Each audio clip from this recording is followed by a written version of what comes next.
మాంగళ్య జ్యువెల్స్ వారి కొత్త బ్రాండ్ పూర్వి లైట్ వెయిట్ లో హెవీ డిజైన్ ఈ నవంబర్ 1 కూకట్పల్లిలో గ్రాండ్ ఓపెనింగ్ వివరాలకు సంప్రదించండి. నమస్కారం, మీరు చూస్తుంది సుమన్ టీవీ. నేను మీ కీర్తి. సంకష్టహర చతుర్థి. మరి మనందరి జీవితాల్లో కొద్దో గొప్ప ఏదో ఒక సంకటం ఉండే ఉంటుంది. ఈ రోజుని ఎలా సద్వినియోగం చేసుకుంటే బాగుంటుందో తెలియజేయడానికి ప్రముఖ ఆస్ట్రాలజర్ నందిబట్ల శ్రీహరి శర్మ గురుగారు ఉన్నారు. నమస్తే గురుగారు. వాగర్థావివ సంపృక్తౌ వాగర్థ ప్రతిపత్తయే జగతః పితరౌ వందే పార్వతీ పరమేశ్వరౌ ఆదిత్యాయ చ సోమాయ మంగళాయ బుధాయ చ గురు శుక్ర శనిభ్యశ్చ రాహవే కేతవే నమః. శృంగేరి జగద్గురు పీఠాధిపతులకి, కంచి పీఠాధిపతులకి నమస్కారములు తెలియజేసుకుంటూ కార్యక్రమాన్ని ప్రారంభిద్దాం. గురుగారు, నిజంగా ఒక్కొక్కసారి పిలిస్తే పలికే దేవుళ్ళు ఆ గణపయ్య కూడా అనిపిస్తూ ఉంటారు. సో ముఖ్యంగా ఇట్లా సంకష్టహర అని ఎవరికి లేదు, ఆయనకే ఉంది పేరు. ఎలాంటి సంకష్టాల నుంచి అయినా బయటికి తీసుకురాగలడు చాలా సునాయాసంగా. మరి ఈ రోజుని మేము ఎలా సద్వినియోగం చేసుకోవాలంటారు? సంకష్టహర చతుర్థి అంటే గణపతికి సంబంధించినటువంటిది. మనకు కలియుగ ప్రమాణాన్ని అనుసరించి కలో చండీ వినాయకో కాలభైరవ ఎందుకు చెప్పాల్సి వచ్చిందనంటే, ఒక్కొక్క యుగానికి దేవతలు, కొన్ని దేవతలు ఉంటారు, కొందరు వాళ్ళు అతి శీఘ్రంగా ఫలితాలు ఇస్తారు. అంటే సంకల్పము మాత్రము చేతనే ఆ దేవతల్ని ఉపాసించినటువంటి కాలం చేత సంకల్ప మాత్రము చేతనే ఫలితాన్ని త్వరగా ఇచ్చేసేస్తారు, అతి శీఘ్రంగా. క్షిప్రము అని అంటారు. అలాగే అతి శీఘ్రంగా ఫలితాలు ఇచ్చేటువంటి వాడు గణపతి.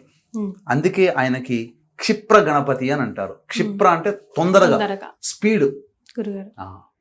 ఇక్కడ మనము చెప్పుకోదగినటువంటిది, ఈ కలియుగంలో చండి, గణపతి, కాలభైరవుడు, ఈ ముగ్గురు అతి శీఘ్రంగా ఫలితాలు ఇస్తారు. కాబట్టి ప్రతి సంకష్టహర చతుర్థి అంటే ప్రదోషకాల సమయానికి చవితి తిథి అందున బహుళ పక్షంలో ఉండాలి. పౌర్ణమి వెళ్ళిన చవితి తిథే బహుళ పక్షం. మరి ఈ రోజు ఏ టైంలో ఉంది? కానీ మీరు గమనించుకుంటే వినాయక చవితి మాత్రం అమావాస్య వెళ్ళిన చవితికి చేస్తే అది వరద చతుర్థి అని అంటారు. ఈ మిగతా చతుర్థులు అమావాస్య కంటే పౌర్ణమి వెళ్ళినటువంటి చవితి తిథి రోజున చేస్తారు. అది ప్రదోషకాల, సాయంకాల ప్రదోషకాల సమయంలో చవితి ఉండాలి. అవునండి గురుగారు, అది నియమం. ఈసారి 14వ తారీఖు అయింది, ఆదివారం. మనకు అమావాస్య వెళ్ళిన తర్వాత వచ్చేది వరద చతుర్థి, అది వినాయక చతుర్థి. కానీ పౌర్ణమి వెళ్ళినటువంటి చతుర్థి ప్రదోషకాల సమయంలో ఉండాలి, అది సంకష్టహర చతుర్థి అని అంటారు.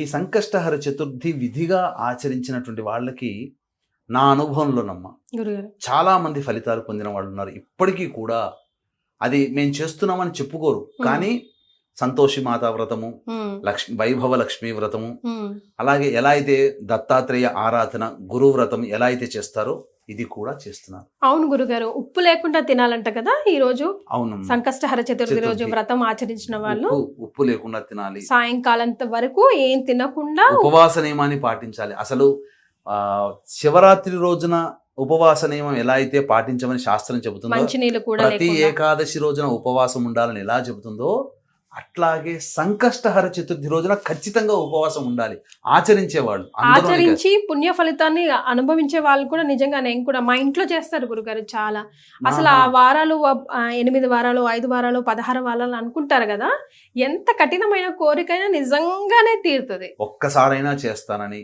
లేదా 3 వ్రతాలు చేస్తానని, 11 వ్రతాలు చేస్తానని, షోడశ వ్రతం 16 వ్రతాలు చేస్తానని, అష్టాదశం అంటే 18 సంకష్టహర చతుర్థి చేస్తానని, అలాగే 21 వ్రతాలు అంటే 21 సార్లు చేస్తానని, నక్షత్ర వారాలు అంటే 27 సార్లు చేస్తానని మొక్కుకునే వాళ్ళు ఉన్నారు. అది చేసిన తర్వాత అసలు మొదలుపెట్టినటువంటి కొన్ని వారాల్లోనే, అనగా కొన్ని నెలల్లోనే వాళ్ళ సంకల్పం నెరవేరుతుందమ్మా. అది గణపతి యొక్క అనుగ్రహం, మరి మహిమ ఏమో అది.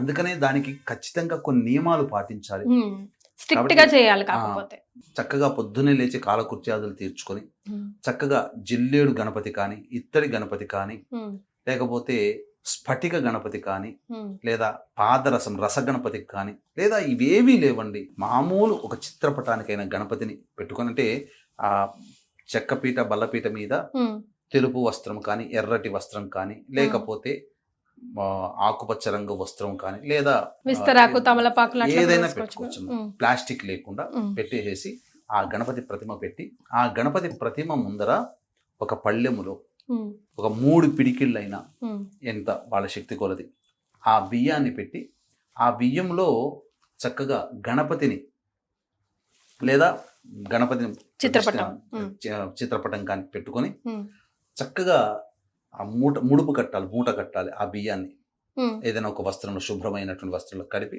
చక్కగా గణపతి పూజ చేసుకుని షోడశోపచార విధానంగా వినాయక వ్రత కల్పం గణపతి మూటలో బియ్యం కలపాలి, బియ్యం పెట్టాలి 3 పిడికిలు. చిత్రపటం బియ్యం పైన పెట్టాలంటున్నారు కదా? లేదమ్మా, చిత్రపటం పెట్టి చిత్రపటం ముందర బియ్యం కట్టుకొని ఒక వస్త్రంలో వస్త్రం పెట్టుకొని మూట కట్టుకొని పెట్టుకోవాలి. చిల్లర పైసలు లేకపోతే డబ్బులు ఏమైనా పెట్టాలి? ఏం అవసరం లేదమ్మా, చక్కగా పెట్టి మంటపం వేసుకుంటే మంటపం వేసుకోవచ్చు. మళ్ళీ అంటే బియ్యం మీద కానీ గోధుమల మీద కానీ మంటపం పెట్టుకొని చక్కగా ఈ యొక్క సంబంధించినటువంటి షోడశోపచార విధానంగా వినాయక వ్రతకల్పం ఎలా అయితే చేస్తారో ఆ వ్రతకల్పం ముందర పెట్టుకొని గణపతి ఆరాధన పూజ చేసుకోవాలి. చేసుకున్న తర్వాత ఆ రోజంతా ఉపవాస నియమాన్ని పాటించాలి. పాటించి సాయంకాలం ప్రదోషకాల సమయానికి గణపతి దేవాలయానికి చేరుకొని లేదా ఉదయం పూటనైనా కానీ గణపతి దేవాలయానికి చేరుకొని గణపతికి గరికతో అష్టోత్తర పూజ చేసి అభిషేకం అర్చన దేవాలయంలో చేయొచ్చు, ఇంట్లోనైనా చేసుకోవచ్చు. చేసి ఆ రోజంతా ఉపవాసం ఉండాలి. ఉండి గణపతి నామాన్ని స్మరించుకుంటూ ఉండాలి. సాయంకాల ప్రదోషకాల సమయంలో చక్కగా విధి విధానంగా ఈ స్వామిని మళ్ళీ అర్చించాలి. అయితే ఈ లోపల ఈ సంకష్టహర చతుర్థి రోజున చాలా మంది ఏం చేస్తారంటే మోదుగలతో ఇవి ఉంటాయి కదమ్మా గణపతి మోదకాలు ఆ మోదకాలతో హోమం చేస్తారు, లేదా కుడుములు నైవేద్యంగా పెడతారు తయారు చేసి, లేదు గణపతి హోమం విశేషంగా చేస్తారు గరికతో కానీ, లేదు అష్టద్రవ్యములు అని అంటారు. అంటే కొబ్బరి పొడి, అటుకులు, బెల్లము, పుట్నాలు, అలాగే మిశ్రి, ఇవన్నీ కలిపినటువంటి ద్రవ్యములతో గణపతికి హోమం చేస్తారు. చాలా విశేషం, గరికతో కలిపి చేస్తారు. విశేషమైనటువంటి ద్రవ్యం అది. అది చేయడం ద్వారా ఆ గణపతి అనుగ్రహం శీఘ్రంగా కలుగుతుంది. ఆ హోమ తదనంతరం ఉపవాసం ఉంటారు. సాయంకాలానికి విధిగా ఒక నియమాన్ని పాటించాలి. దీనికి సంబంధించినటువంటి గాథ కూడా ఉందమ్మా. వీక్షించేటువంటి ప్రేక్షకులు కూడా గమనించాల్సింది ఏంటంటే, ఈ ఆషాఢమాసం అమావాస్య పునరుసు నక్షత్రమేమో పగలు, రాత్రేమో పుష్యమి నక్షత్రం. పగలు ఒక విధానమైనటువంటి యోగము, రాత్రి అద్భుతం. మళ్ళీ ఈ సంవత్సరం పుష్యమి నక్షత్రంతో కూడుకున్న అమావాస్య లేదండి. కావున అది శివాజ్ఞ మేర విశ్వేశ్వరుడు పిలిపించుకున్న కాశీ క్షేత్రంలో ఉంటున్నాం ఒక వారం 10 రోజుల పాటు. అప్పుడు ఆ సమయం అమావాస్య వచ్చింది కాబట్టి మీ కుటుంబ సభ్యుల యొక్క అనగా మామూలు సందర్భాలలో ఎక్కడ ఒక్క కాశీ క్షేత్రం తప్ప ఎక్కడ పిండ ప్రదాన కార్యక్రమం చేసినా వసురుద్ర ఆదిత్య రూపంలో పితృదేవతలకు వెళుతుంది. కానీ కాశీ క్షేత్రంలో పిండ ప్రదానం జరుగుతుందంటే సాక్షాత్తు యముడే పంపిస్తాడు పితృదేవతని, వెళ్ళి మీ వాళ్ళ కార్యక్రమాన్ని జరిపిస్తున్నారు, ఆ పుణ్యఫలం తెచ్చుకో అని చెప్పి. కాబట్టి చక్కగా బ్రాహ్మణులను కర్తగా పెట్టి మంత్ర సహితముగా మీ పితృదేవతల ఆత్మతృప్తి కోసం, పుణ్యలోకాలు గతించడం కోసం పిండ ప్రదాన కార్యక్రమాలు ఇరువైపులా 3 తరాల్లో ఉన్నటువంటి వారి ఆత్మతృప్తి కోసం పిండ ప్రదాన కార్యక్రమాలు, తర్పణాది కార్యక్రమాలు చేయించడం జరుగుతుంది.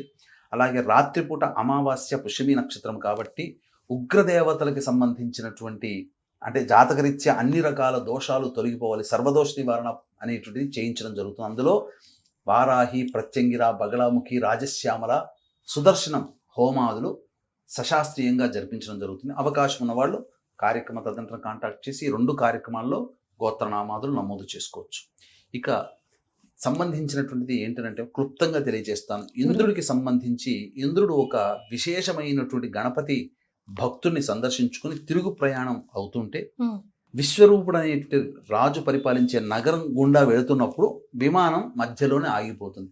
అంటే ఈ యొక్క రాజ్యంలో పాపకర్మలు చేసిన ప్రజలు ఉన్నారు కాబట్టి వాళ్ళ నెగిటివ్ ఎనర్జీ వెళ్ళి ఆ విమానం అనేటువంటిది ఆగిపోయింది. విమానం మళ్ళీ ముందుకు కదలాలి అని అంటే ఎవరైనా సంకష్టహర చతుర్థి అంటే గణపతి ఉపాసన చేసినటువంటి వ్యక్తి ఒకరోజు చతుర్థి వ్రతాన్ని ఆచరించిన పుణ్య ఫలితాన్ని ధారాదత్తం చేస్తే విమానం కదులుతుందని అశరీరవాణి పలుకుతుంది.